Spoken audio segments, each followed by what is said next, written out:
A field, dry ground. No fountain, no river. No reason for water to be there. Then, according to a 15th century account, a spring appeared. Suddenly, in the exact place where a woman said she had seen the Virgin Mary. That single event transformed an ordinary field in northern Italy into one of the region's most important pilgrimage sites. But here's the real question. Was the spring always there and simply discovered? Or did something extraordinary happen that day? Tonight we investigate Caravaggio, not the painter, the sanctuary, and the mysterious water that, according to tradition, appeared where none had been before. The year was 1432. Near the town of Caravaggio in Lombardy lived a woman named Giannetta de Vacchi. According to tradition, her life was difficult. She was married, poor, and burdened by suffering at home. One day, while walking through the countryside, she stopped in a field, and there she claimed she saw a woman surrounded by light. Mary. The encounter was brief, but the message was not. Giannetta said she was told to pray, to call people back to faith, and to bring a message to the local authorities. But before the story ended, something happened beneath her feet. According to the tradition preserved at Caravaggio, water began to emerge from the soil. A spring, right there, in the field. No digging crew, no stone fountain, no constructed channel, just water, appearing from the earth. That image is the heart of the story. A woman kneeling in a field, a figure in light, and water beginning to flow. But as always, we need to separate tradition from what history can prove. The apparition belongs to religious testimony. The spring is physically real. What cannot be established scientifically today is whether its appearance was truly sudden, or whether the water source already existed beneath the ground and was only noticed at that moment.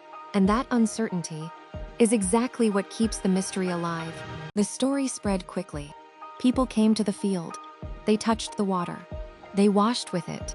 Some carried it home, and soon accounts of favors and recoveries began to circulate. As with many sacred springs, devotion grew faster than documentation. But one thing became clear.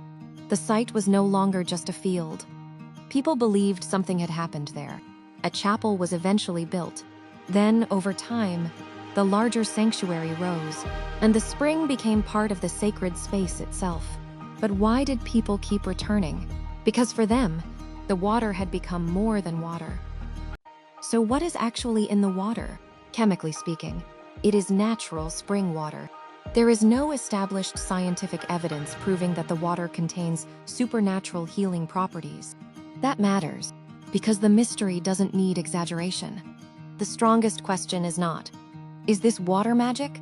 The stronger question is, why did this natural spring become inseparable from one specific religious event? Geology can explain how underground water rises. History can document that pilgrims came. Faith gives the event meaning. But none of those perspectives alone can fully reconstruct what Giannetta experienced in 1432. There is something else happening here. Places remember. Or maybe people make them remember. A field becomes a destination. A spring becomes a symbol. A private experience becomes a public tradition. And once that happens, every generation inherits the story. Parents bring children. The sick come with hope. Pilgrims collect water. Others come simply because they are curious. Then they return home carrying not just a bottle, but a question: what happened here? That question is stronger than any single answer. So let's return to the beginning. A spring appeared. At least, that is how tradition remembers it. But what are the possibilities? Maybe an underground source surfaced naturally. Maybe the water had already been there in some form. Maybe the timing became linked to the apparition story afterward. Or maybe something truly extraordinary happened. History cannot force one conclusion, and perhaps it shouldn't, because the value of an investigation is not to eliminate mystery, but to define it honestly. At Caravaggio, the mystery is clear. Why did this water become sacred to so many people from that moment onward? Look again at the field. Imagine it before the sanctuary, before the crowds, before the candles, before the stone walls. Just grass, earth, silence, then water. One moment changes everything. A place becomes a story. A story becomes a pilgrimage. A pilgrimage becomes centuries of memory. And even today, people still come to the spring. Some ask for healing, some for peace, some for answers. Maybe the greatest mystery isn't whether the spring truly appeared in an instant. Maybe it's why, nearly 6 centuries later, the moment still matters. This is Divine Eternal Stories.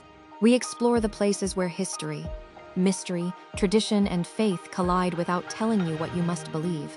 If these forgotten stories fascinate you, subscribe, because across Italy, there are still springs, sanctuaries, and sacred places hiding stories almost no one outside their region knows. And the next one may be even harder to explain.